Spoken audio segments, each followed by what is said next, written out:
नमस्कार दोस्तों, current affairs revision for prelim 2020 में आपका स्वागत है। आईआर के रिवीजन का ये हमारा 12वां लेक्चर है। इस वीडियो में हम मई महीने के इन्वायरमेंट से संबंधित करंट अफेयर्स को रिवाइज करेंगे। डिस्कशन का फर्स्ट इंपॉर्टेंट आर्टिकल पैक के बारे में है। पूरा नाम है एशिया पैसिफिक इकोनॉमिक कोऑपरेशन। क्या कंटेस्ट है? कोविड-19 की महामारी के कारण एपेक का जो इकोनॉमिक साइज है 2020 में 2.7% कम हो जाएगा। कंटेक्स्ट इतना इंपॉर्टेंट नहीं है, लेकिन ये ऑर्गेनाइजेशन काफ़ी ज़्यादा इंपॉर्टेंट है। यूपीएससी ने पूर्व में काफ़ी सारे क्वेश्चंस पूछे हैं इस ऑर्गेनाइजेशन के बारे में। एशिया पैसिफिक रीजन में आने वाले 21 देशों का ये ग्रुप है एपेक।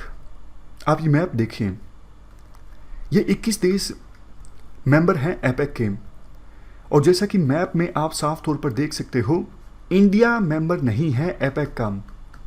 वैसे इंडिया चाहता है, हमने रिक्वेस्ट की है एपेक वालों से कि आप हमें भी मेंबरशिप दे दीजिए, लेकिन ये मान नहीं रहे हैं। इंडिया को मेंबरशिप अभी फ़िलहाल नहीं दी जा रही है। रीज़न ये है, इनका कहना है इस पैसिफिक रीजन में जिन देशों का बॉर्डर लगता है वो देश पार्ट हैं एपेक के, लेकिन इंडिया का पैसिफिक रीजन से बॉर्डर इंडिया का नहीं लगता है, इसलिए इंडिया को हम फिलहाल मेंबरशिप नहीं दे रही हैं। लेकिन अच्छी बात यह है, 2011 में पहली बार इंडिया को एपेक के समिट में एज ए ऑब्जर्वर इनवाइट किया गया था। तो फ्यूचर में संभावना है हमें इस ऑर्गेनाइजेशन की मेंबरशिप मिल सकती है। इस ऑर्गेनाइजेशन को इस्टेब्लिश किया गया था 1989 में। किस ऑब्जेक्टिव के साथ? ऑब्जेक्टिव यही था कि एशिया पैसिफिक रीजन में फ्री ट्रेड को प्रमोट करना, इन्वेस्टमेंट को प्रमोट करना, प्रोस्पेरिटी को प्रमोट करना, ये ऑब्जेक्टिव्स हैं एपेक ऑर्गेनाइजेशन के। 21 के 21 देशों के आपको नाम याद रखने की आवश्यकता नहीं है। बस आपने ये मैप देख लिया कि पैसिफिक रीजन में कौन कौन से देशों का बॉर्डर लगता है, वो देश पार्ट हैं एपेक के, तो आप अंदाज़ा लगा सकते हो। ऑप्शंस को एलिमिनेट तो एटलीस्ट कर ही सकते हो। हेडक्वार्टर कहाँ पर है? एपेक का हेडक्वार्टर है सिंगापुर में। बोगोर गोल्स के बारे में भी आप देख लीजिए। 1994 में एपेक मेंबर्स के द्वारा कुछ गोल्स एडॉप्ट किए गए थे बोगोर इंडोनेशिया में। गोल देखो इसी प्रकार के थे, जैसे एशिया पैसिफिक रीजन में फ्री एंड ओपन ट्रेड को प्रमोट किया जाएगा, इन्वेस्टमेंट को प्रमोट किया जाएगा 2020 आते आते। तो अगर यूपीएससी ये पूछ लेती है कि बोगोर गोल्स कौन सी ऑर्गेनाइजेशन से संबंधित है, आंसर होगा एपेक। पिछला समिट ऑर्गेनाइज हुआ नहीं था, वैसे होना था 16 से 17 नवंबर के बीच, कैंसिल हो गया था, चिली में होना था। 2020 में नवंबर में नेक्स्ट समिट एपेक का ऑर्गेनाइज होगा मलेशिया में। अब एक क्वेश्चन का आंसर आप दीजिए, इन चारों में से कौन सी जो स्टेटमेंट है वो गलत है? पहली स्टेटमेंट देखिए, सारे के सारे जो मेंबर्स हैं एपेक के वो नॉर्दर्न हेमिस्फीयर से हैं। दूसरी स्टेटमेंट, एशिया पैसिफिक रीजन में फ्री ट्रेड को प्रमोट किया जाता है एपेक के द्वारा। तीसरी स्टेटमेंट, इंडिया मेंबर नहीं है एपेक का। चौथी स्टेटमेंट, इस ऑर्गेनाइजेशन को डब्ल्यूटीओ से पहले इस्टेब्लिश किया गया था। बताइए इन चारों में से गलत स्टेटमेंट कौन सी है?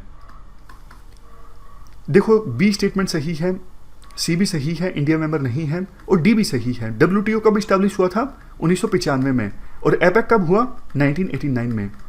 लेकिन पहली स्टेटमेंट गलत है।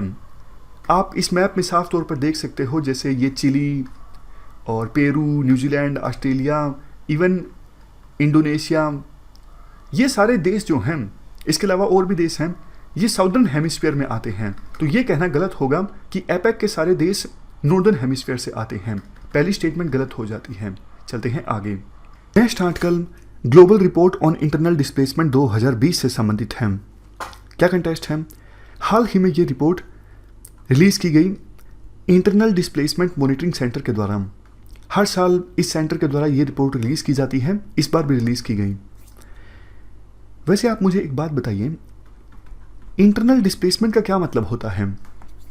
जब देखो किसी पर्टिकुलर देश में लोग किसी रीजन की वजह से, जैसे कोई कन्फ्लिक्ट पैदा हो गया या फिर डिजास्टर आ गया, तो किसी देश में लोग इन रीजन्स की वजह से एक स्थान को छोड़कर दूसरे स्थान पर चले जाते हैं, तो इसे इंटरनल डिस्प्लेसमेंट कहा जाता है। एक देश से दूसरे देश में जाते हैं वो अलग चीज़ है, उन्हें तो फिर हम रिफ्यूजी कहेंगे, वो इंटरनल डिस्प्लेसमेंट नहीं है। इंटरनल डिस्प्लेसमेंट तो ये होती है देश के अंदर ही कुछ रीजन्स की वजह से लोग अपना घर बार छोड़कर एक स्थान से दूसरे स्थान पर जा रहे हैं। जैसे सीरिया का एग्जांपल ले लीजिए।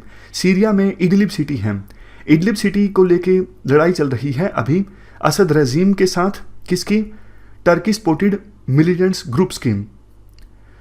तो यहां पर लड़ाई होगी, इडलिब सिटी में जो लोग रहते हैं वो अपना घर बार छोड़कर सीरिया की दूसरी सिटी में जाकर सेटल हो जाएंगे। सेटल होने का मतलब ये नहीं कि वहाँ भी उनका घर होगा, सेटल होने का मतलब है वहाँ पे कोई कैंप वगैरह इस्टेब्लिश होगा तो वहाँ पे वो रहने लग जाएंगे। ये इंटरनल डिस्प्लेसमेंट है। अगर इडलिब के लोग सीरिया को छोड़ के ही चले जाते हैं, दूसरे देश में चले जाते हैं, टर्की में या फिर दूसरे देश में, वो अलग इशू है, वो इंटरनल डिस्प्लेसमेंट नहीं होगा।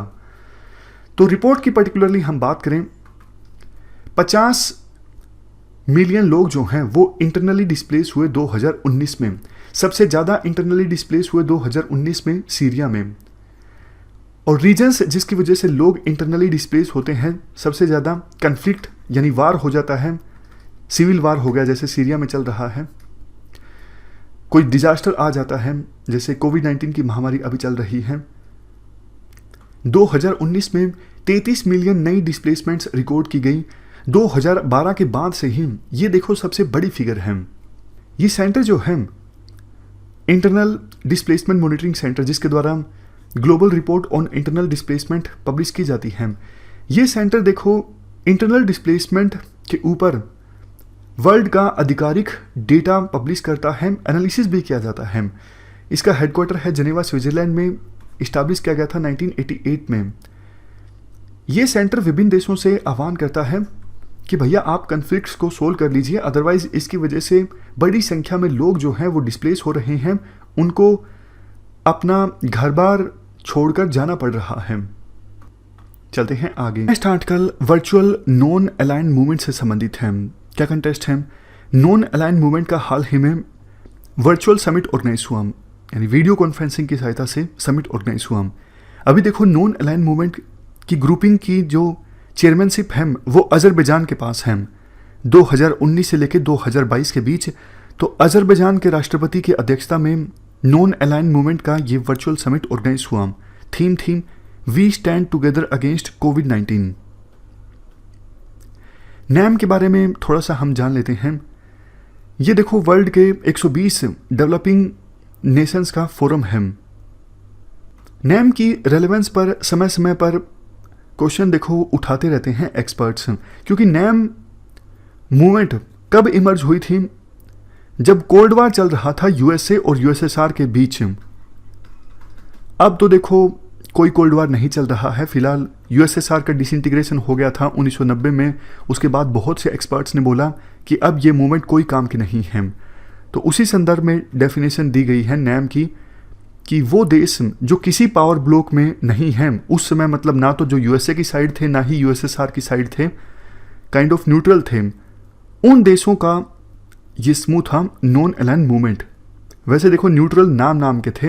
इवन इंडिया पे भी आरोप लगता है कि इंडिया वैसे तो नैम में होने का दावा करता था, लेकिन यूएसएसआर से हमारी नज़दीकियाँ काफ़ी थीं। 1971 में जब हमारे और यूएसएसआर के बीच फ्रेंडशिप ट्रीटी साइन हुई, फिर तो यूएसए के लोग और भी बोलने लग गए, भैया आप तो बोलते हो कि आप नैम में हो, न्यूट्रल हो, फिर आपने यूएसएसआर के साथ ऐसी ट्रीटी क्यों साइन की? खैर नैम की टाइमलाइन यहाँ पे दी हुई है। 1950 में इस मूवमेंट का आइडिया इमर्ज होके आया और 1955 में जब एशियन अफ्रीकन कॉन्फ्रेंस ऑर्गेनाइज हुई बांडुंग में, तो इस कॉन्फ्रेंस ने कैटलिस्ट का काम किया इस मूवमेंट के इमर्ज होने में। एक्चुअल फॉर्मेशन हुआ इस मूवमेंट का बेलग्रेड में, जब फाइनली 25 डेवलपिंग कंट्रीज़ ने मिलकर 1961 में ये मूवमेंट स्टार्ट की थी। यूएन के बाद देखो मेंबरशिप के मामले में ये सबसे बड़ा फोरम है, क्योंकि देखो इसमें 120 देश शामिल हैं। ये 5 प्रिंसिपल्स हैं जिनको फॉलो किया जाता है नैम के द्वारा। ये मेंस के लिए इम्पोर्टेंट है। बाकी तो बातें देखो सिंपल हैं कि सभी देश एक दूसरे की टेरिटोरियल इंटीग्रिटी की रिस्पेक्ट करेंगे, सोवरेनिटी की रिस्पेक्ट करेंगे, mutual non aggression, mutual non interference in domestic affair, मतलब एक दूसरे के डोमेस्टिक अफेयर में इंटरफेयर नहीं करेंगे, इक्वलिटी एंड म्यूचुअल बेनिफिट, सभी देश आपस में इक्वल होंगे और ऐसे काम करेंगे जिससे सबका फ़ायदा हो। पीसफुल कोएग्जिस्टेंस, शांतिपूर्वक ढंग से एक साथ एग्जिस्ट करेंगे वर्ल्ड में, एक देश दूसरे की प्रेजेंस को डिस्ट्रॉय करने का काम नहीं करेगा। नेक्स्ट जो आर्टिकल है ये WHO फाउंडेशन के बारे में है। देखो फिलहाल कोविड-19 की महामारी की सिचुएशन में WHO के रोल पर बहुत सारे देशों ने सवाल उठाए।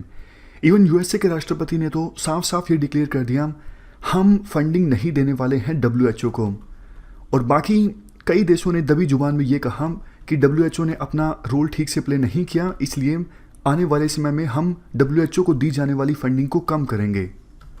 लेकिन अगर WHO को कम फंडिंग मिलेगी, एक तो WHO ग्लोबल हेल्थ चैलेंजेस को ठीक से एड्रेस नहीं कर पाएगा, दूसरा ट्रिपल बिलियन गोल्स को भी अचीव नहीं कर पाएगा। ट्रिपल बिलियन गोल्स के बारे में अभी हम डिस्कस करेंगे, लेकिन फिलहाल WHO फाउंडेशन की ही बात करते हैं। तो इस पूरी सिचुएशन को देखते हुए WHO ने एक फाउंडेशन का निर्माण किया है, WHO फाउंडेशन। वैसे देखो ये जो WHO फाउंडेशन है ये पूरी तरह से लीगली इंडिपेंडेंट है WHO से, यानी कानूनी तौर पर ये वर्ल्ड हेल्थ ऑर्गेनाइजेशन से नहीं जुड़ी हुई है। इसे इस्टेब्लिश किया गया है लॉज ऑफ स्विट्जरलैंड के अंतर्गत।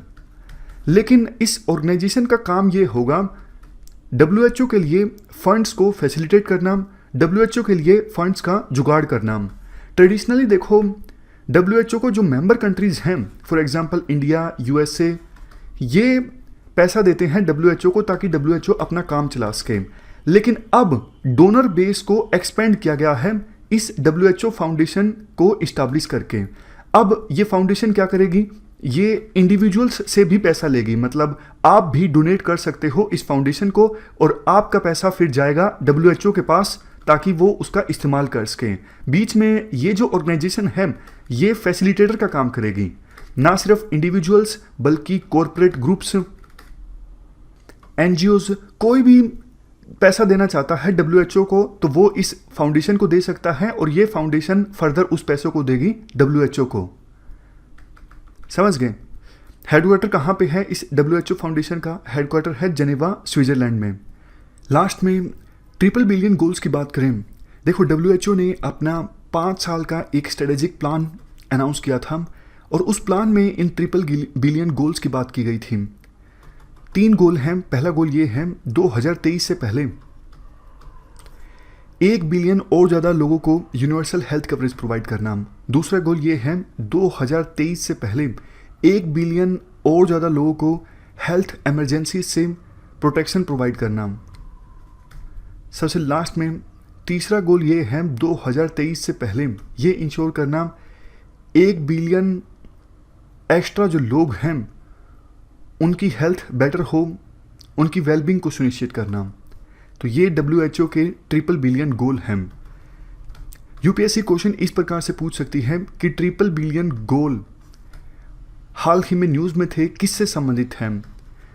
हेल्थ से संबंधित हैं, चाइल्ड मैरिज से संबंधित हैं, या फिर किसी सोसाइटी की और एविल से संबंधित हैं, या फिर इशू से संबंधित हैं। इवन ऑर्गेनाइजेशन का नाम पूछा जा सकता है कि ट्रिपल बिलियन गोल कौन सी ऑर्गेनाइजेशन से संबंधित हैं, तो आंसर होगा WHO। चलते हैं आगे। Next article new development bank से संबंधित है। क्या कंटेस्ट है? हमारी जो वित्त मंत्री हैं निर्मला सीतारमन, इन्होंने न्यू डेवलपमेंट बैंक के स्पेशल बोर्ड ऑफ गवर्नर्स की मीटिंग को अटेंड किया वीडियो कॉन्फ्रेंसिंग की सहायता से। तो 3-4 जो इंपॉर्टेंट फैक्ट्स हैं इस बैंक से संबंधित उनको हम जान लेते हैं, जिनके बारे में क्वेश्चन पूछने की संभावना सबसे ज़्यादा है। 2014 में ही 2014 में एक फोर्टिजिला डिक्लेरेशन से संबंधित क्वेश्चन पूछा गया था। ये किससे संबंधित है? तो ऑप्शन से इस प्रकार से थे जैसे G20, ब्रिक्स, EU, तो उसका आंसर ब्रिक्स था। ब्रिक्स का समिट ऑर्गेनाइज जब हुआ था 2014 में, तो उस समय इस डिक्लेरेशन को अडॉप्ट किया गया था और इस डिक्लेरेशन की सहायता से न्यू डेवलपमेंट बैंक इस्टेब्लिश किया गया था। न्यू डेवलपमेंट बैंक जो है वो ब्रिक्स का बैंक है, मतलब ब्रिक्स के मेंबर कंट्रीज ने मिलकर ये बैंक इस्टेब्लिश किया है। हेडक्वार्टर कहाँ पर है? संघाई, चाइना में। इसके अलावा इनिशियल जो ऑथराइज्ड कैपिटल था इस बैंक का वो था $100 बिलियन। बाकी तो देखो इस प्रकार के फैक्ट हैं। इस बैंक का मकसद ये है 5 जो इमर्जिंग मार्केट्स हैं इनके बीच फाइनेंशियल एंड डेवलपमेंट कोऑपरेशन को इंक्रीज़ करना, इसके अलावा ब्रिक्स में और दूसरी इमर्जिंग इकोनॉमीज़ में इंफ्रास्ट्रक्चर और सस्टेनेबल डेवलपमेंट प्रोजेक्ट के लिए रिसोर्सेज को मोबिलाइज करना। ये तो सिंपल बातें हैं, इन पर क्वेश्चन नहीं बनता। लेकिन 2 और फैक्ट्स जिन पर क्वेश्चन बनता है वो इस प्रकार से हैं। 2018 में न्यू डेवलपमेंट बैंक को ऑब्जर्वर स्टेटस मिला यूनाइटेड नेशंस जनरल असेंबली में। ऑब्जर्वर स्टेटस मिलने के बाद new development bank United Nations के साथ और बेहतर ढंग से कोऑपरेट कर सकता है। इसके बाद न्यू डेवलपमेंट बैंक में ईच जो पार्टिसिपेंट कंट्रीज हैं, मतलब जो ब्रिक्स के मेंबर कंट्रीज हैं, उन सबको एक वोट दिया गया है और किसी भी देश को वीटो पावर नहीं दी गई है। तो ये अच्छी बात है। ब्रिक्स के जो मेंबर कंट्रीज हैं उन सबको सिंगल वोट दिया गया है इस बैंक में और किसी को भी स्पेशल वीटो पावर नहीं दी गई है। आगे देखो, इतना इंपॉर्टेंट आर्टिकल तो नहीं है। गिलजिट बाल्टिस्तान के बारे में हमने पिछले हफ्ते डिस्कस किया था। अब हुआ क्या है कि हमारा जो इंडियन मेट्रोलॉजिकल डिपार्टमेंट है ये गिलजिट बाल्टिस्तान का वेदर डेटा भी प्रेजेंट करना इस ऑर्गेनाइजेशन ने स्टार्ट कर दिया है, क्योंकि गिलजिट बाल्टिस्तान जम्मू एंड कश्मीर का इंटीग्रल पार्ट है। तो इसलिए अब IMD ने गिलजिट बाल्टिस्तान का वेदर डेटा प्रेजेंट करना स्टार्ट कर दिया है। बदले में पाकिस्तान के वेदर डिपार्टमेंट ने भी जम्मू एंड कश्मीर का और लद्दाख का डेटा अपने वेदर बुलेटिन में प्रेजेंट करना स्टार्ट कर दिया है। तो इस पर कोई खास क्वेश्चन बनता नहीं है। चलते हैं आगे। Next article world health assembly के बारे में है। क्या कंटेस्ट है? देखो, ताइवान ने कोविड-19 पर सक्सेसफुली काबू पाया है, तो मांग चल रही है ताइवान की तरफ से भी और कई सारे और दूसरे देशों और एक्सपर्ट्स की तरफ से भी कि ताइवान को अब वर्ल्ड हेल्थ असेंबली का मेंबर बनाया जाए। देखो, चाइना के दबाव में वैसे ताइवान को वर्ल्ड हेल्थ असेंबली का मेंबर नहीं बनाया जा रहा है। वर्ल्ड हेल्थ असेंबली की हम बात करें, ये WHO की यानी वर्ल्ड हेल्थ ऑर्गेनाइजेशन की सबसे बड़ी डिसीजन मेकिंग बॉडी है। इसमें अभी टोटल 194 देशों के रिप्रेजेंटेटिव्स शामिल हैं। वर्ल्ड हेल्थ असेंबली की पहली जो मीटिंग ऑर्गेनाइज हुई थी वो 24 जुलाई 1948 को हुई थी। ये देखो, WHO की गवर्निंग बॉडी है। काम क्या है? World health assembly director general को सिलेक्ट करती है, गोल सेट करती है, प्रायोरिटीज सेट करती है, इवन WHO के बजट और एक्टिविटीज़ को भी अप्रूव करती है। कहाँ पे है हेडक्वार्टर इस वर्ल्ड हेल्थ असेंबली का? जेनेवा में। हर साल मई के महीने में वर्ल्ड हेल्थ असेंबली के जो मेंबर्स हैं वो आपस में मिलते हैं और ये सारे काम करते हैं ऊपर जो हमने डिस्कस किए। इसके बाद next article Asian infrastructure investment bank से संबंधित है। क्या कंटेस्ट है?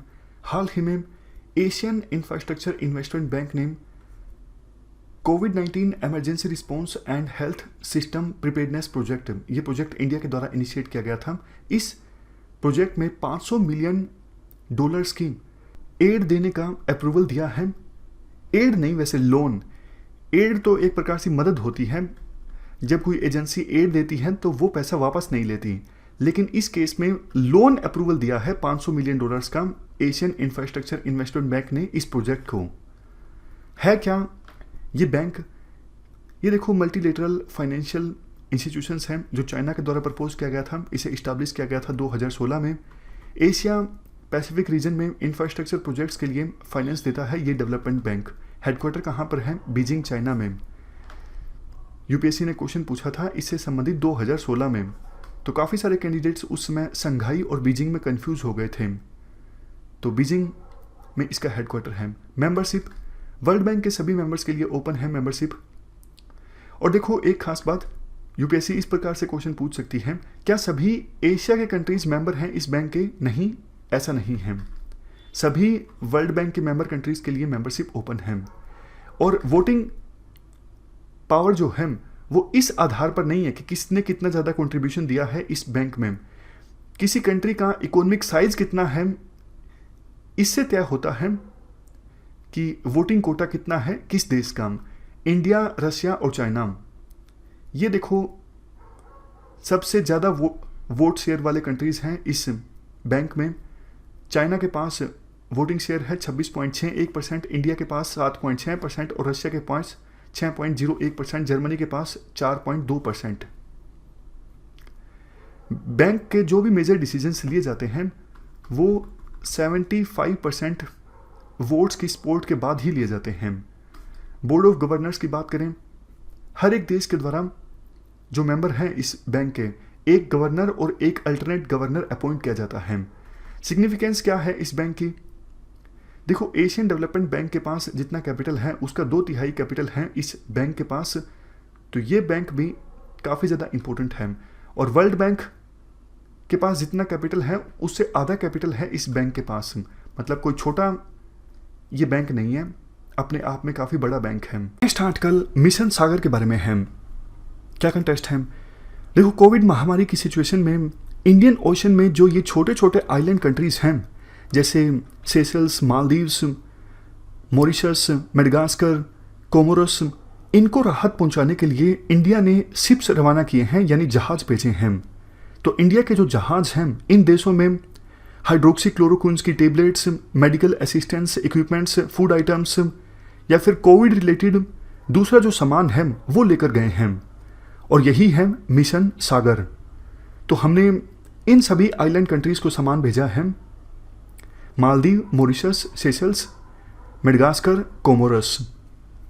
देखो, हमारा एक इनिशिएटिव भी है सागर। सागर का मतलब है security and growth for all. ये जो इनिशिएटिव है या फिर आप कह सकते हो सागर जो वर्ड है, सबसे पहले प्रधानमंत्री मोदी के द्वारा इस्तेमाल किया गया था 2015 में। मकसद इस इनिशिएटिव का ये है इंडियन ओशन में पीस एंड स्टेबिलिटी, ट्रांसपेरेंसी, इन सब चीज़ों को इंश्योर करना। जो इंडियन ओशन में ये सब देश हैं इनके बीच में मैरीटाइम कोऑपरेशन को इन्हेंस करना। ये सब मतलब फॉर्मल बातें हैं जो डिप्लोमेटिक लैंग्वेज में इस्तेमाल की जाती हैं। वैसे असली जो ऑब्जेक्टिव है वो ये है कि इंडियन ओशन में चाइना के इन्फ्लुएंस को कम करना। इंडिया चाहता है कि हमेशा परंपरागत रूप से हमारा इन्फ्लुएंस रहा है इंडियन ओशन में, और इस ओशन का नाम भी इंडिया के ऊपर ही है, और कोई भी ओशन ऐसा नहीं है जिसका नाम किसी देश के नाम पर हो। लेकिन पिछले कुछ समय में चाइनीज़ जो एक्टिविटीज़ हैं इंडियन ओशन में बढ़ती जा रही हैं, चाइनीज़ की सबमरीन्स देखी गई हैं, तो इंडिया नहीं चाहता कि चाइना की एक्टिविटीज़ इस रीजन में बढ़े और ये जो देश हैं वो चाइना के पाले में जाएं। इंडिया ये भी चाहता है जब भी देखो इस इंडियन ओशन रीजन में कोई भी आपदा या फिर डिजास्टर आ जाती है तो इंडिया फर्स्ट रिस्पॉन्डर होना चाहिए। ऐसा नहीं कि कोई डिजास्टर आ गया और इंडिया के बजाय चाइना मदद लेके पहुंच गया, तो फिर तो चाइना का जो इन्फ्लुएंस है इन देशों पर बढ़ जाएगा ना, समझ गए? तो ये हमने मिशन सागर के बारे में आर्टिकल डिस्कस किया। नेक्स्ट आर्टिकल वेस्ट बैंक से संबंधित है। क्या कंटेस्ट है? हाल ही में देखो यूएसए के जो सेक्रेटरी ऑफ स्टेट हैं माइक पोम्पियो, इन्होंने मुलाकात की इजराइल के प्रधानमंत्री के साथ और एक प्लान डिस्कस किया वेस्ट बैंक पर कब्जा करने का। तो मैपिंग के लिहाज से ये आर्टिकल इंपॉर्टेंट है। वेस्ट बैंक की आप लोकेशन पहले ध्यान से देख लीजिए। यहाँ पर ये है वेस्ट बैंक जो मैंने यहाँ पर मार्क किया है। दूसरी लोकेशंस भी आप देख लीजिए। ये सारी लोकेशंस बहुत ज़्यादा इंपॉर्टेंट है। यूपीएससी ने काफ़ी बार क्वेश्चंस पूछे हैं इन लोकेशंस पर, जैसे गोलन हाइट्स के बारे में यूपीएससी क्वेश्चन पूछ चुकी है। मेडिटेरेनियन सी में कौन से देश का बॉर्डर लगता है, मतलब कौन से देश का कोस्ट लगता है मेडिटेरेनियन सी में, इस पर यूपीएससी क्वेश्चन पूछ चुकी है। तो आप ये लोकेशंस ध्यान से देखिए। उसके बाद लास्ट में एक क्वेश्चन मैं आपसे पूछूंगा। ये वेस्ट बैंक है, यहाँ पर गाज़ा पट्टी है, ये इजिप्ट है, ये गोलन हाइट्स, ये तेल अवीव, और यहाँ पर जेरूसलम है, ये मेडिटेरेनियन सी है, इस साइड सऊदी अरेबिया है, और ये डेड सी है। डेड सी में जैसा आपको पता है सैलिनिटी बहुत ज़्यादा है, इसलिए यहाँ पर कोई डूबता नहीं है। हम बात करें वेस्ट बैंक की, ये देखो जॉर्डन रिवर के वेस्ट में है, यहाँ से जॉर्डन रिवर गुजरती है, तो जॉर्डन रिवर के वेस्ट में है वेस्ट बैंक। इसका साइज गोवा से ऑलमोस्ट 1.5 गुना है। जॉर्डन ने वेस्ट बैंक को कैप्चर कर लिया था 1948 में, उस समय जब अरब और इजराइल वार हुआ था।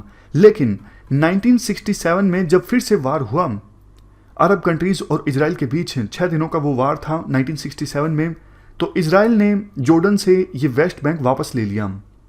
इसके बाद क्या हुआ? इसके बाद देखो ओस्लो अकॉर्ड्स साइन हुआ इजरायली गवर्नमेंट और पैलेस्टीन लिबरेशन ऑर्गेनाइजेशन के बीच 1990s में। तो वेस्ट बैंक का कुछ हिस्सा फिर से पैलेस्टीन अथॉरिटी के कंट्रोल में आ गया। आज स्टेटस ये है, वेस्ट बैंक का 40% जो हिस्सा है वो पैलेस्टीनियन अथॉरिटी के कंट्रोल में है और बाकी जो हिस्सा है वो इजराइल के कंट्रोल में है। इसीलिए आपने एक चीज़ यहाँ पर देखी होगी, इस प्रकार से मार्किंग की गई है क्योंकि पूरा ये ना तो पैलेस्टीनियन अथॉरिटी के कंट्रोल में है, ना ही पूरी तरह से इजराइल के कंट्रोल में है। आप थोड़ी सी इंफॉर्मेशन गाजा पट्टी के बारे में भी जान लीजिए। ये है गाजा पट्टी, एक तरफ इजराइल है, दूसरी तरफ इजिप्ट है और यहाँ पे है मेडिटेरेनियन सी। गाजा पट्टी पर अभी किसका कंट्रोल है? गाजा पट्टी पर अभी देखो हमास का कंट्रोल है। हमास एक एंटी इजराइल मिलिट्री ग्रुप है। जो ये हमास है इसके वायलेंट क्लैशेस चलते रहते हैं इजरायली डिफेंस फोर्सेस के साथ। काफ़ी बार हमास के ऊपर आरोप लगता है कि रॉकेट्स दागे जाते हैं हमास के द्वारा इजराइल की धरती पर, जिससे लोगों को नुकसान पहुंचता है।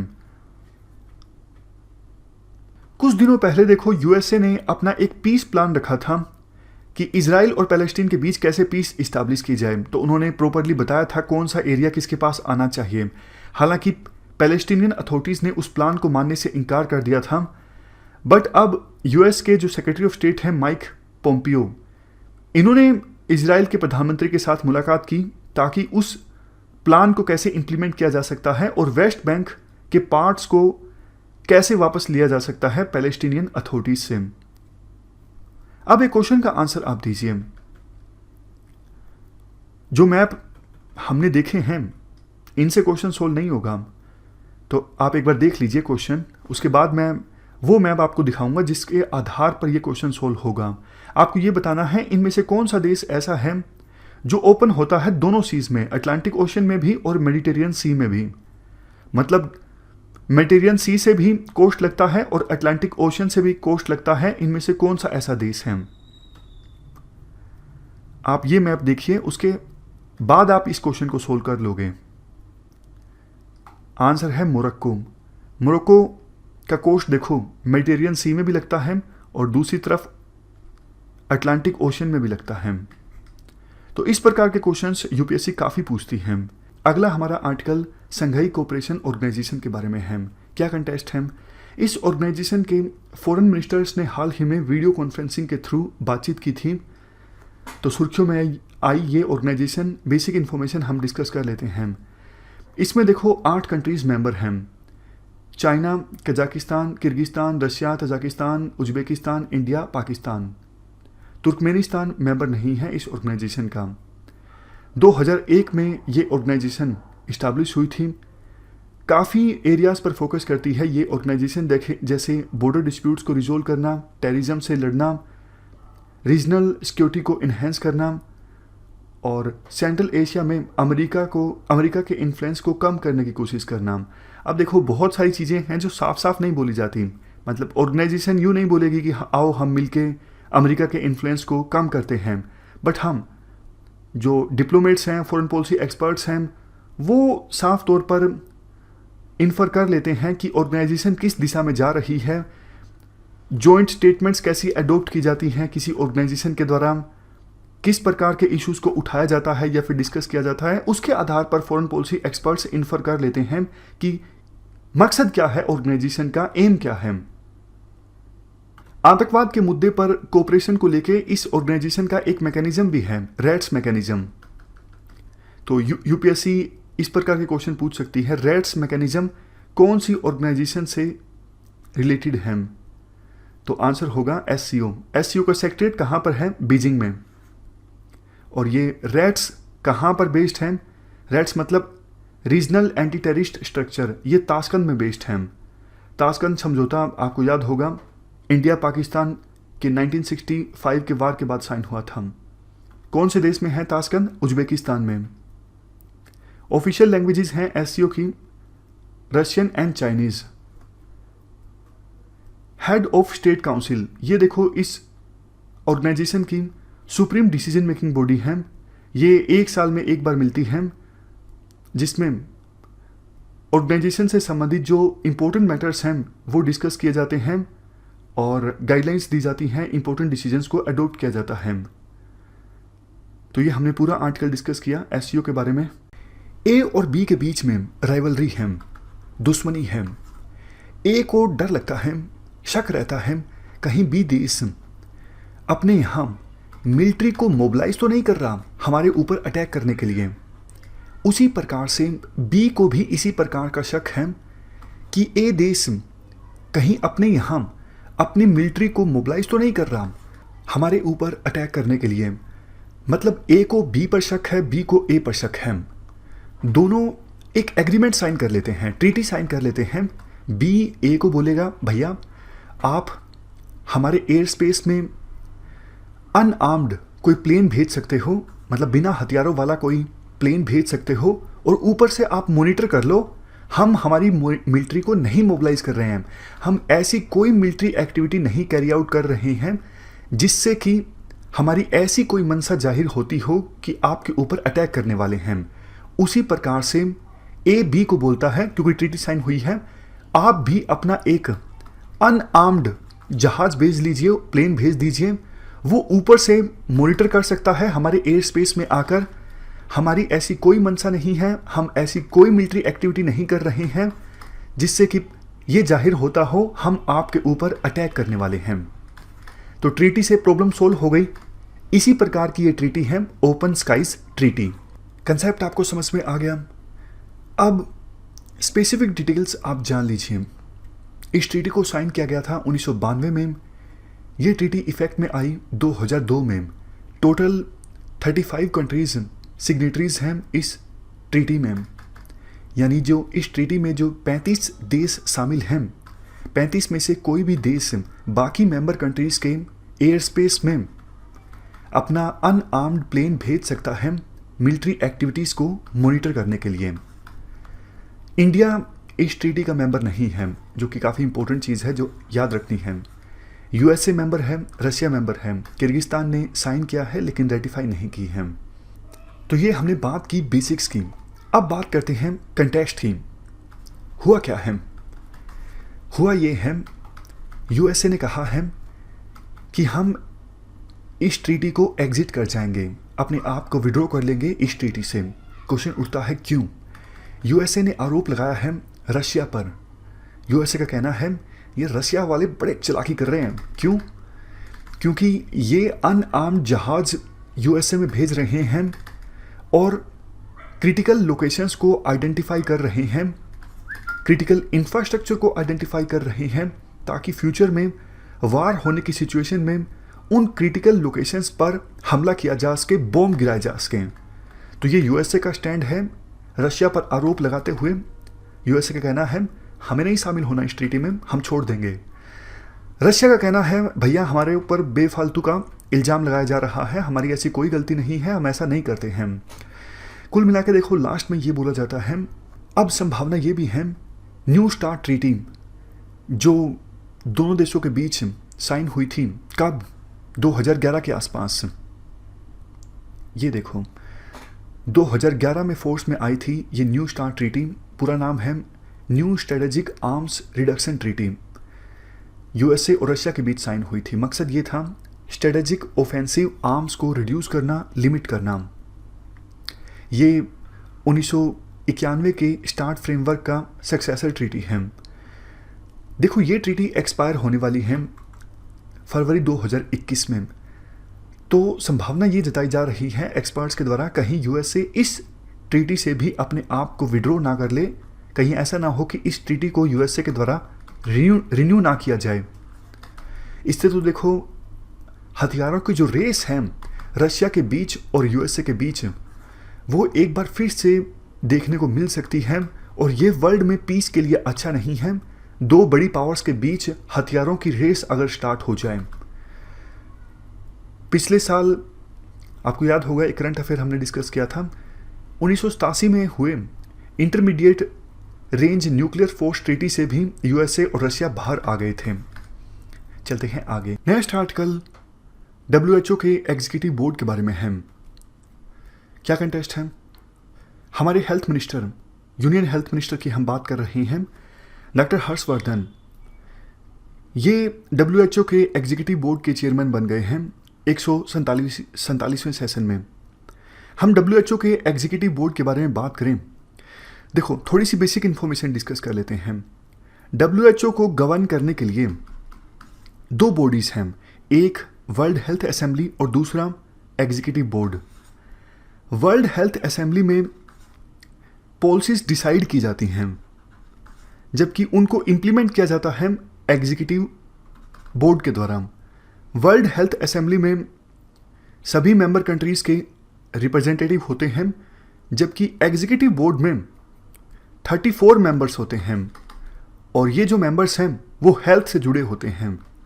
जैसे जो हमारे अभी यूनियन हेल्थ मिनिस्टर हैं हर्षवर्धन, ये डॉक्टर हैं, इन्होंने अच्छा रोल प्ले किया था पोलियो के इरेडिकेशन में।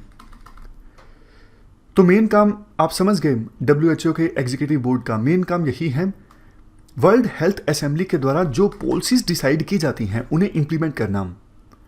और हर एक मेंबर को इस एग्जीक्यूटिव बोर्ड में 3 साल के लिए चुना जाता है। चेयरमैन जो है वो रोटेट होता रहता है हर एक साल बाद, और 6 जो रीजनल ग्रुप्स हैं, African region, region of Americas, South East Asia region, European region, East Mediterranean region और सबसे लास्ट में वेस्टर्न पैसिफिक रीजन, हर एक साल के लिए इन 6 में से एक ग्रुप का चेयरमैन होता है और ये रोटेशन चलता रहता है। इस एग्जीक्यूटिव बोर्ड की मीटिंग एक साल में 2 बार ऑर्गेनाइज होती है, एक तो जनवरी में और उसके बाद मई में। चलते हैं आगे। Next article Indo US vaccine action programme के बारे में है। पहले बेसिक्स की बात करते हैं। देखो ये Indo US vaccine action programme ये दोनों देशों के द्वारा मिलकर लॉन्च किया गया था जुलाई 1987 में। उस समय भारत के प्रधानमंत्री थे राजीव गांधी और USA के राष्ट्रपति थे रोनाल्ड रीगन।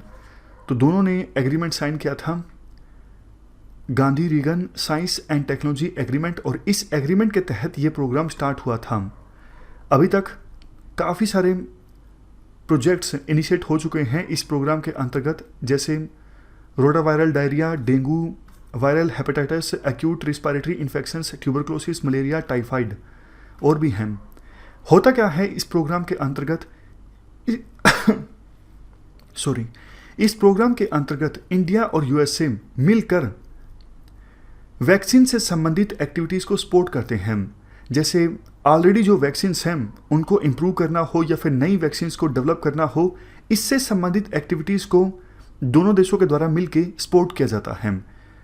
स्पेसिफिकली बात करें laboratory based research, candidate vaccines को इवेल्युएट करना, clinical trials, vaccine quality control, delivery of vaccines, ये सब एक्टिविटीज़ हैं जिनको सपोर्ट किया जाता है इस Indo US vaccine action programme के अंतर्गत।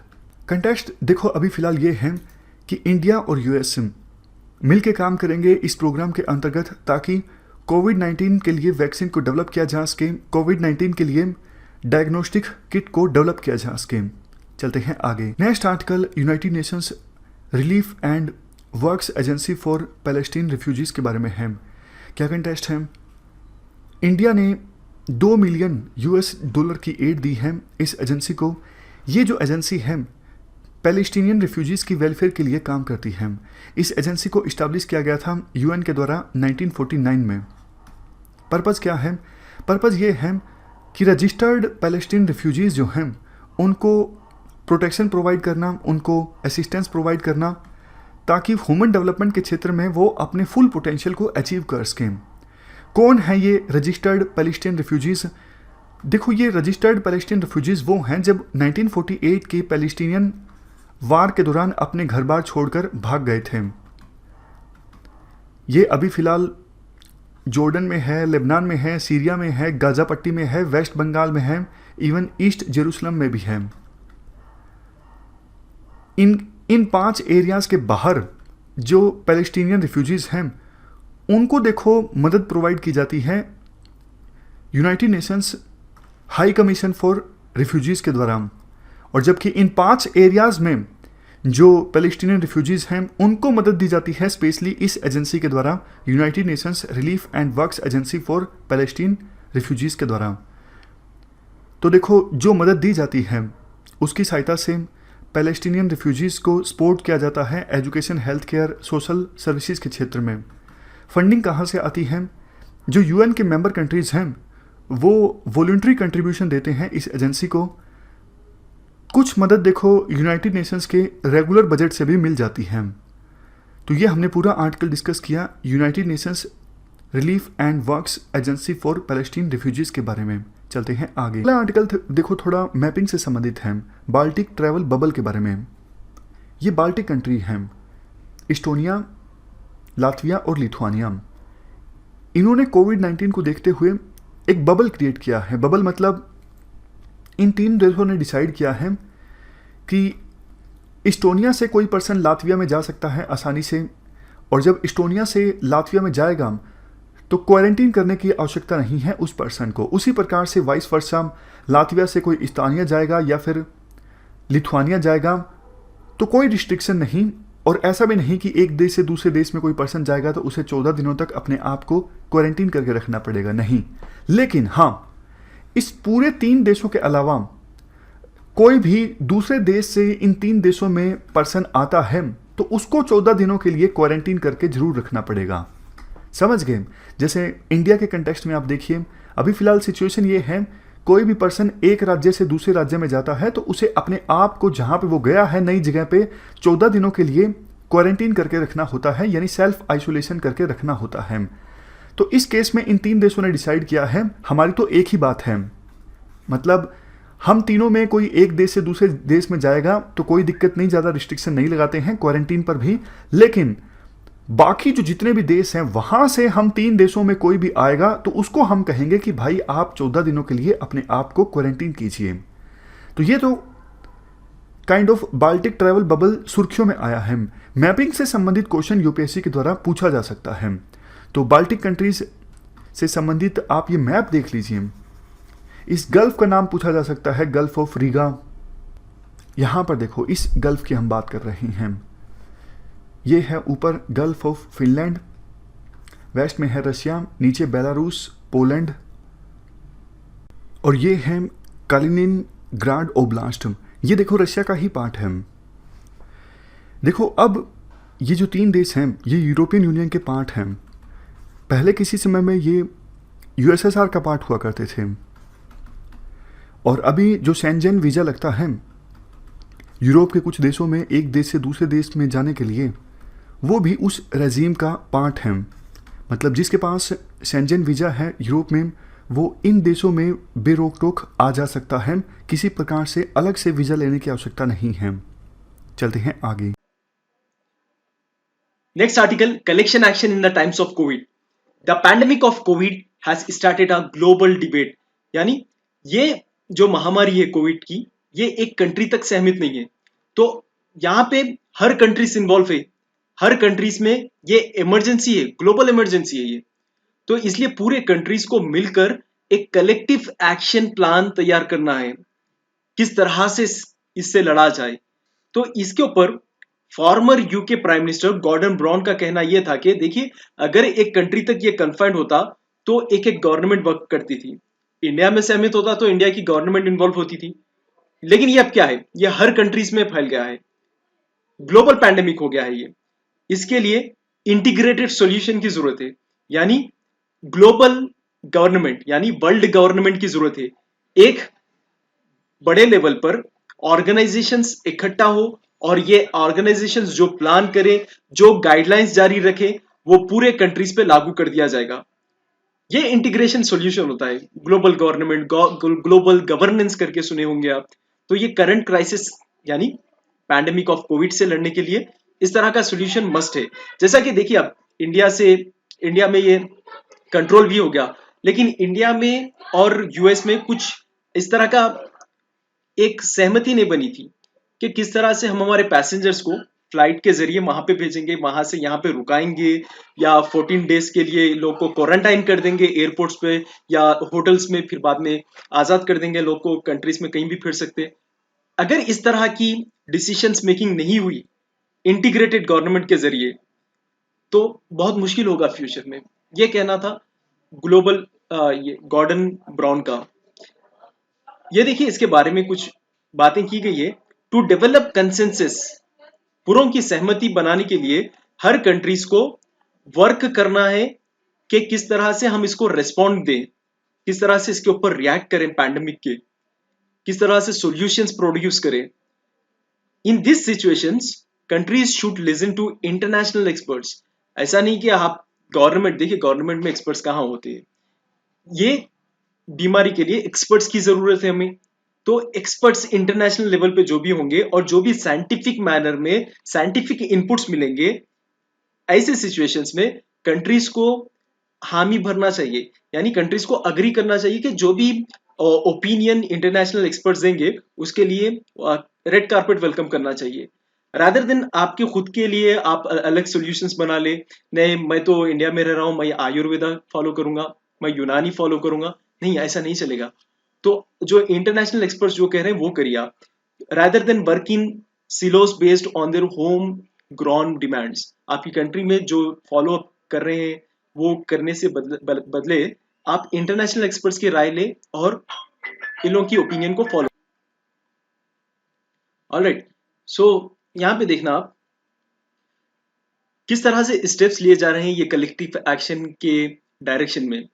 यूनाइटेड नेशंस रेजोल्यूशन में जो आया है सामने कि जो इंटरनेशनल कोऑपरेशन होंगे ये इंश्योर करेंगे किस तरह से मेडिसिन को एक्सेस करेंगे, किस तरह से वैक्सीन को एक्सेस करेंगे और किस तरह से मेडिकल इक्विपमेंट्स को हासिल करेंगे टू फेस कोविड 19। ये अडॉप्ट किया गया था यूनाइटेड नेशंस रेजोल्यूशन में।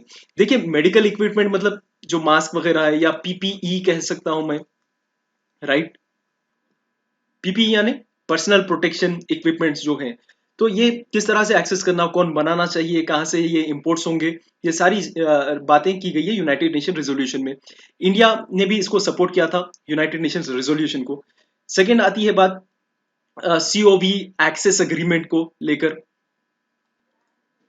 इसके जरिए पूरे वर्ल्ड के जितने भी कंट्री से पुरों ने एक प्लेस ली है, पुरों ने प्रॉमिस की है कि हम लोग हर किसी को मौका देंगे equal access to a new corona virus vaccine. अगर वो कोरोना वायरस वैक्सीन आएगी तो हर किसी को इक्वली एक्सेस मिलेगा। ऐसा नहीं कि मोस्ट डोमिनेटेड नेशन है जैसा कि यूएस तो पूरे वैक्सीन वहां पे चले आ रहे हैं, या मोस्ट पॉपुलेटेड स्टेट है जैसा कि चाइना तो पूरे वैक्सीन वहां पे चले आ रहे हैं, ऐसा नहीं है। पूरों को इक्वली ट्रीट करेंगे, इक्वल एक्सेस देंगे कोरोना वायरस वैक्सीन के लिए और ट्रीटमेंट्स के लिए around the world. United Kingdom virtually cohosted new corona virus global response summit. इसी के डायरेक्शंस में यूनाइटेड किंगडम ने वर्चुअली यानी इमेजिनरी, रियल टाइम पे नहीं होता, इमेजिनरी मतलब या कि कॉन्फ्रेंस के जरिए, वीडियो कॉन्फ्रेंसेस के जरिए उस चीज के उसके लिए उसको डिफाइन करने के लिए वर्चुअली वर्ड यूज किया जाता है। United Kingdom virtually cohosted new corona virus global response summit. अब तक देखे हैं हम कि समिट किस तरह से होती है। हमारे प्राइम मिनिस्टर नरेंद्र मोदी दूसरे कंट्रीज को जाते हैं अटेंड करने के लिए। अगर यहाँ पे इंडिया में कोई समिट होती है तो दूसरे प्रेसिडेंट्स, प्राइम मिनिस्टर यहाँ पे आते हैं। ये वर्चुअली वीडियोस के जरिए होती है। ये ग्लोबल रेस्पॉन्स समिट को होस्ट किया गया था यूके के द्वारा सीओवी एक्सेस अग्रीमेंट को साइन करने के लिए, सिग्नेटरीज को बताने के लिए। एनीवेज, थर्ड है कोविड एक्शन प्लेटफॉर्म। इसको लॉन्च किया गया था वर्ल्ड इकोनॉमिक फोरम के द्वारा।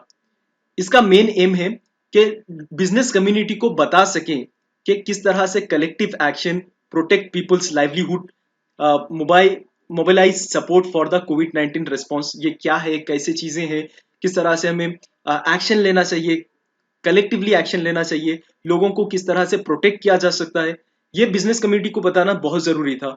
देखिए अगर बिजनेस कम्युनिटी, अगर छोटा भी मैं बिजनेस कर रहा हूँ या बड़ा भी बिजनेस कर रहा हूँ मैं, अगर ये लोग इनके एंट्रेंस के बाहर सैनिटाइजेशन रखे और ये लोग ये बताए कि नो मास्क नो एंट्री, तो वो बेहतर होगा, राइट। तो इससे कम इफेक्ट्स होंगे। अगर ये लोग बिजनेस कम्युनिटी को हम शामिल नहीं करेंगे, ज्यादातर लोग की जरूरत है कुछ ना कुछ खरीदना, या मोबाइल ले लो या तरकारी ले लो, वेजिटेबल्स ले लो। तो यहाँ पे क्या होगा, लोग मोबिलाइज होकर एक ही स्पॉट पे जाएंगे और सोशल डिस्टेंसिंग का उल्लंघन होगा। ठीक है, हम लोग पीपीई मतलब physical protection, personal protection equipments नहीं रख सकेंगे, मास्क एक्सेट्रा। तो यहाँ पे बहुत ज्यादा वल्नरेबिलिटी देखने को मिलती है। तो इसीलिए कोविड एक्शन प्लेटफॉर्म में ये बात बताई गई कि पहले, सबसे पहले तो बिजनेस कम्युनिटी को ये कन्वीन करो, ये कॉन्वे करो कि इस तरह से हम चीजें देख रहे हैं कलेक्टिव एक्शन प्लान में और आप लोग का सपोर्ट चाहिए। Next, vaccination development. Global leaders, यानी जितने भी बड़े बड़े लीडर्स है, या लीडर्स यानी गवर्नमेंट लीडर्स होते हैं ज्यादातर, ये प्लेस लिए हैं कि हम एक दूसरे से कॉपरेशन करेंगे और ये कॉपरेशन को नए लेवल तक जाएंगे in the discovery of the corona virus vaccine. ठीक है, किस तरह से रिसर्च हम एक दूसरे से बांटेंगे, यानी इंडिया में कुछ रिसर्च किया गया, ये रिसर्च यूएसए से भी बांटेंगे। क्योंकि देखिए, इंडिया में जो रिसर्च किया गया, ऐसा ना हो कि यूएस ने भी फिर से वही रिसर्च किया है। तो इसलिए अगर ये बता दिए कि इंडिया में हमने किया है ये रिसर्च लेकिन ये फेल्यूर था, तो यूएसए दूसरा रिसर्च देखेगा, दूसरे बेस फाइंड आउट करेगा। सिमिलरली वाइस वर्सा ये एप्लीकेबल होगा यूएस से इंडिया को भी, कि किस तरह से हमें रिसर्च करना चाहिए ट्रीटमेंट को लेकर, मेडिसिन को लेकर अक्रॉस द ग्लोब। अब एक दूसरे का रिसर्च शेयर करना है, ये ग्लोबल लीडर्स ने प्लेस ली है।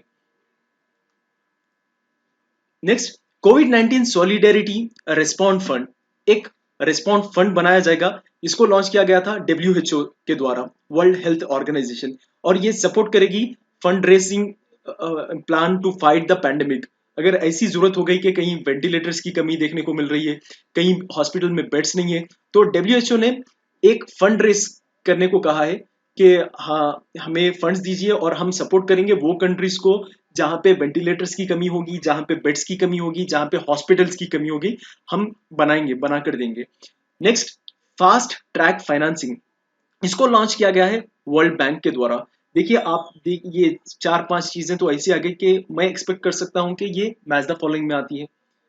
तो ये याद रखना आप, fast track financing world bank ने लॉन्च किया था, कोविड-19 सॉलिडेरिटी रिस्पॉन्ड फंड डब्ल्यूएचओ ने लॉन्च किया था, राइट? तो ये देखना, देख कर जाना। It aims to support countries in the efforts to fight कोविड-19 as well as face wide range of consequences in the post covid world। इसका इसका मेन एम है फास्ट ट्रैक फाइनेंसिंग का, कि ये वो कंट्रीज को सपोर्ट करेगा जो एफर्ट्स लगा रहे हैं कि कोविड-19 से किस तरह से लड़ाया जाएगा, लड़ सकते हैं हम। Second, as well as face wide range of consequences, यानी जो वाइड रेंज में कॉन्सिक्वेंसेस होने वाली है पोस्ट कोविड-19 के बाद भी वर्ल्ड में, वो सब एड्रेस किया जाएगा ये फंडिंग के द्वारा, जिसको लॉन्च किया गया था वर्ल्ड बैंक ने। Alliance for Multilateralism, India participated in the virtual summit to fight COVID-19। India ने पार्टिसिपेट किया था वर्चुअल समिट में, कोविड-19 के अगेंस्ट जो लड़ाई लड़ाई जा रही है, इंडिया ने भी पार्टिसिपेट किया था। और ये इनिशिएटिव को लॉन्च किया गया था जर्मनी और फ्रांस के द्वारा। 2019 में ही जब ये हुआ था, तभी ये वर्चुअल समिट ऑर्गेनाइज की गई थी और इंडिया ने सपोर्ट की थी। And is an informal network of countries, ये क्या है, एक नेटवर्क है कंट्रीज का, किस तरह से हमें अलायंस करना है, मल्टी कंट्रीज आना है, एक दूसरे के साथ अलायंस करना है, इन कॉपरेशन इन रिसर्च ऑल्सो। ठीक है, रिसर्च में किस तरह से कॉपरेशन चाहिए, कि हमारे माइग्रेंट्स कैसा आ जाएंगे, वो जो लेबर्स है हमारे कंट्री के दूसरे कंट्रीज में फंसे हुए, उन लोगों को कैसा वापस लेके आना है, ये सारी चीजों की बात की गई थी ये अलायंस फॉर मल्टीलैटरलिज्म में। Next article, role of WHO, world health organization का रोल क्या है। Recently there have been allegations on the course of action. जी, डब्ल्यूएचओ जो कोर्स ऑफ एक्शन लिया था उसके ऊपर ही एलिगेशंस लगे। डब्ल्यूएचओ के ऊपर ये इल्जाम लगे हैं कि कोविड-19 आपकी वजह से फैला है, डब्ल्यूएचओ की वजह से फैला है। क्यों? क्योंकि ये बताया जा रहा है कि देखिए, चाइना तो है ना अपनी रिपोर्ट्स डब्ल्यूएचओ को दे रहा था, लेकिन डब्ल्यूएचओ की तरफ से कोई गाइडलाइंस जारी नहीं की गई थी दूसरे कंट्रीज को कि हमें लॉकडाउन करना चाहिए, हमें फ्लाइट्स को कैंसिल करना चाहिए, हमें माइग्रेंट्स को रुकाना चाहिए। इस तरह की गाइडलाइंस डब्ल्यूएचओ के द्वारा नहीं रिलीज की गई थी। ये डब्ल्यूएचओ की लापरवाही की वजह से इस तरह का पैंडेमिक ग्लोबल लेवल पे देखने को मिल रहा है। इस तरह का एलिगेशन, इस तरह का इल्जाम लगता है डब्ल्यूएचओ पे। और साथ ही साथ ये बताया जा रहा है कि डब्ल्यूएचओ देखिए चाइना से बहुत ज्यादा इन्फ्लुएंस है, इसकी वजह से वो है ना लाइट ले लिया था चाइना का जो भी मामला था, चाइना के ऊपर कुछ क्वेश्चंस बम्बार्ड नहीं किया था, चाइना से कुछ पूछा नहीं था, और ये तब तक कोविड 19 के केसेस को डब्ल्यूएचओ ने इजी ले लिया था जब तक कि ये यूरोप कंट्रीज में नहीं फैला था। यूरोप कंट्रीज में फैलने के बाद, यूरोपियन कंट्रीज में फैलने के बाद डब्ल्यूएचओ अलर्ट हुआ था, फिर उसने गाइडलाइंस जारी की थी। अब डब्ल्यूएचओ देखिए, कोविड 19 के अलावा और एक ऑर्गेनाइजेशन, कोविड 19 के अलावा जो चीज न्यूज में चल रही है वो है डब्ल्यूएचओ। डब्ल्यूएचओ एक ऑर्गेनाइजेशन है जिसको स्टैब्लिश किया गया था 1948 में।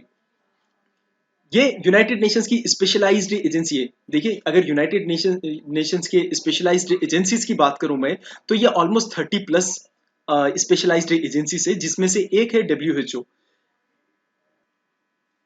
कोविड 19 जैसे अगर कोई ऐसे डिजीजेस आ जाते हैं, तो उस तरह से किस तरह से लड़ाया जाए, किस तरह से गाइडलाइंस दिया जाए, और किस तरह से मोबिलिटी को रुकाया जाए लोगों की, और किस तरह से अर्बनाइजेशन को रुकाया जाए। कि ज्यादातर देखते हैं हम कि किस तरह से रूरल एरिया से लोग अर्बन एरिया में आते हैं। तो ये सारी चीजों की गाइडलाइंस देता है डब्ल्यूएचओ, एक इंटरनेशनल ऑर्गेनाइजेशन है, और इसकी बात जितने भी यूनाइटेड नेशंस के मेंबर स्टेट्स हैं ये सब मानते ही हैं। द वर्ल्ड हेल्थ असेंबली, ये जो होती है, तो ये सुप्रीम डिसीजन मेकिंग बॉडी है वर्ल्ड हेल्थ ऑर्गेनाइजेशन। स्पेसिफिकली अगर मैं बात करूं, तो ये जो हायरार्की दिया गया है यहाँ पे, ये डब्ल्यूएचओ का 3 टायर्ड स्ट्रक्चर है। 3 टायर स्ट्रक्चर है। पहले नंबर पे आता है world health assembly, second number पे आता है एग्जीक्यूटिव बोर्ड, और थर्ड नंबर पे आता है सेक्रेटेरिएट। तो जिसमें से मैंने बताया आपको, वर्ल्ड हेल्थ असेंबली जो है सुप्रीम डिसीजन मेकिंग बॉडी है, जो ऑल मेंबर्स स्टेट्स, जितने भी मेंबर स्टेट्स हैं, वो सब यहाँ पे आते हैं और डिटरमिन करते हैं पॉलिसी डायरेक्शन, किस तरह से पॉलिसी बनाया जाएगा डब्ल्यूएचओ में बैठकर। सेकेंड लेवल पे यहाँ पे देखिए, ये एग्जीक्यूटिव बोर्ड्स आते हैं। एग्जीक्यूटिव बोर्ड में देखिए टेक्निकल एक्सपर्ट जो भी होते हैं, ये एग्जीक्यूटिव बोर्ड में बैठते हैं, और ये ओवरसी करते हैं, प्रेडिक्ट करते हैं कि किस तरह से इम्प्लीमेंटेशन होगा डब्ल्यूएचए डिसीजन का। यानी वर्ल्ड हेल्थ असेंबली ने जो पॉलिसी अडॉप्ट की है उसको इम्प्लीमेंट किस तरह से किया जाएगा, टेक्निकल एक्सपर्ट्स ये ओपिनियन देंगे और इस गाइडलाइंस देंगे। तीसरे लेवल पे आता है सेक्रेटेरिएट। इसको हेड करते हैं director general and function as WHO administrative and technical organ. Secretariat को हेड करने वाले हैं डायरेक्टर जनरल, और ये फंक्शन करता है डब्ल्यूएचओ का एडमिनिस्ट्रेटिव और टेक्निकल ऑर्गन। क्वेश्चन, डब्ल्यूएचओ का एडमिनिस्ट्रेटिव और टेक्निकल ऑर्गन कौन सा है? तो यहां देखना सेक्रेटेरिएट है, with the overall responsibility for implementing it's activity. जो भी जितनी भी गाइडलाइंस है, जितने भी पेपर्स होंगे, जितने भी ऑर्डर्स होंगे, गाइडलाइंस होंगे, ये सब इंप्लीमेंट करवाता है सेक्रेटेरिएट। या मैं ऐसा कह सकता हूं, ये फाइनल अप्रूवल बॉडी होगी कि इंप्लीमेंट करवाने के लिए। और ये पॉलिसी बनाते, जब गाइडलाइंस तैयार करते, जब जितना भी खर्चा आएगा इंप्लीमेंट करवाने के लिए, ये सारे कंट्रीब्यूटर्स जो होते हैं पैसा देने के लिए, वो पूरे मेंबर स्टेट्स होते हैं। मेंबर स्टेट्स कितनी, कौन सी कंट्री कितना पैसा देना, ये ग्रॉस नेशनल प्रोडक्ट और पॉपुलेशन के आधार पे होगा। वॉलंटरी कॉन्ट्रीब्यूशंस भी कर सकते हैं, जैसा कि प्राइवेट ऑर्गेनाइजेशंस कर सकते हैं, प्राइवेट कंपनीज कर सकते हैं, यूनाइटेड नेशंस ऑर्गेनाइजेशन कर सकती है, इंडिविजुअल्स कर सकते हैं। अगर मुझे भी कुछ कंट्रीब्यूट करना है तो मैं भी कर सकता हूं यहाँ पे। एनजीओस कर सकते हैं, as well as member states भी कर सकते हैं वॉलंटरी कॉन्ट्रीब्यूशंस। मेंबर स्टेट की बात फिर से इसलिए की गई है, जीएनपी कैलकुलेट करने के बाद भी अगर एक्स्ट्रा मनी आप दे सकते हो तो दे दीजिए। The US was the WHO's largest contributor and paid a total of $893 million in both assessed and voluntary contribution in 2019। सबसे बड़ा कंट्रीब्यूटर जो है WHO में जो कंट्रीब्यूट करते हैं वो है यूएसए। 2019 में यूएसए था। ऑलमोस्ट $893 मिलियन ये दिया था WHO को यूएसए ने। ये क्या था, जितना जीएनपी से एसेट्स किया गया था वो अमाउंट है, प्लस वॉलंटरी कंट्रीब्यूशन दो मिलाकर $89 मिलियन है। इससे related information international health regulations है हमारे पास 2005। देखिए ये क्या है, it represents an agreement between 196 countries including all WHO member states to work together for global health security. ये एक अग्रीमेंट है, इंटरनेशनल हेल्थ रेगुलेशंस 2005 में आया था। यहाँ पे पूरे 196 कंट्रीज जो कि यूनाइटेड नेशंस की मेंबर्स है, इंक्लूडिंग ऑल जो WHO के मेंबर्स हैं, ये सब ने एक अग्रीमेंट किया था एक दूसरे के साथ कि ग्लोबल हेल्थ सिक्योरिटी के ऊपर हम नजर मारेंगे, हम ग्लोबल लेवल पे हेल्थ की सिक्योरिटी प्रोवाइड करेंगे। और इंटरनेशनल हेल्थ रेगुलेशंस के थ्रू जो भी कंट्रीज हैं, जो भी मेंबर स्टेट्स हैं, ये सब अग्री हुए थे कि किस तरह से हम बिल्ड कर सकें capacities to detect, assess and report public health events. जैसा कि चाइना में हुआ था, तो चाइना वाले बोले कि हाँ, हमारे पास वुहान सिटी में इस तरह से कोरोना वायरस हो रहा है। सिमिलरली हर कंट्रीज की जिम्मेदारी होगी कि पब्लिक हेल्थ इवेंट जो भी हो रहे हैं वो सब बताएं अपने मेंबर कंट्रीज को या WHO को। ठीक है, इसीलिए चाइना ने रिपोर्ट पहले दी थी WHO को, और इसीलिए इल्जाम भी लग रहा है, वही देख रहे हैं हम। Next, WHO plays the coordinating role in IHR, International Health Regulations, and together with its partners help countries to build capacities. WHO का काम यह है कि कोऑर्डिनेटर है WHO, एक कंट्री से दूसरे कंट्रीज तक अपनी गाइडलाइंस, अपनी बात पहुंचाने के लिए एक कोऑर्डिनेटर जैसा काम कर रहा है। और ये कोऑर्डिनेटर का रोल ऑफर किया गया था इंटरनेशनल हेल्थ रेगुलेशंस के द्वारा 2005 में, और ये लेवल बढ़ गया था कोऑर्डिनेशन का इसका। Public health emergency of international concern. A public health emergency of international concern is defined in the IHR में public health emergency and international concern को किस तरह से डिफाइन किया गया था, ये मैं पढ़ ही लेता हूं।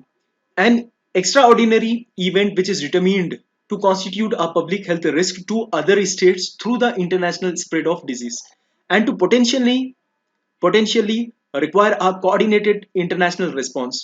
यानी ये एक्स्ट्राऑर्डिनरी इवेंट, जैसा कि कोरोना वायरस एग्जाम्पल के तौर पे ले सकते हैं हम, कि किस तरह से एक कंट्री से दूसरे कंट्रीज में पहुंचने का खतरा है, इंटरनेशनल स्प्रेड हो रहा है ये डिजीज, तो इसको कोऑर्डिनेट करने के लिए इंटरनेशनल रिस्पॉन्स क्या होगा, ये बताया गया था IHR के द्वारा public health emergency of international concern को। ठीक है, कोरोना वायरस की भी अगर मैं बात करूं, कोरोना वायरस के अलावा भी, तो यहाँ देखिए some instances of public health emergency of international concern क्या है। एक तो हुआ था हमारे पास H1N1 इन्फ्लुएंजा पैंडेमिक 2009 में हुआ था, ये भी इंटरनेशनली स्प्रेड हुई थी ये डिजीज। फिर उसके बाद में आता है वेस्ट अफ्रीका इबोला पेंडेमिक 2014, ये भी इंटरनेशनल कंसर्न बन गया था, इंटरनेशनल डिजीज थी जो स्प्रेड हो रही थी। फिर उसके बाद में आता है 2016 का जिका वायरस आउटब्रेक, अभी तो कोरोना वायरस 2019 का। तो इस डिस्कशन में फिलहाल इतना ही है। Thank you very much for discussion.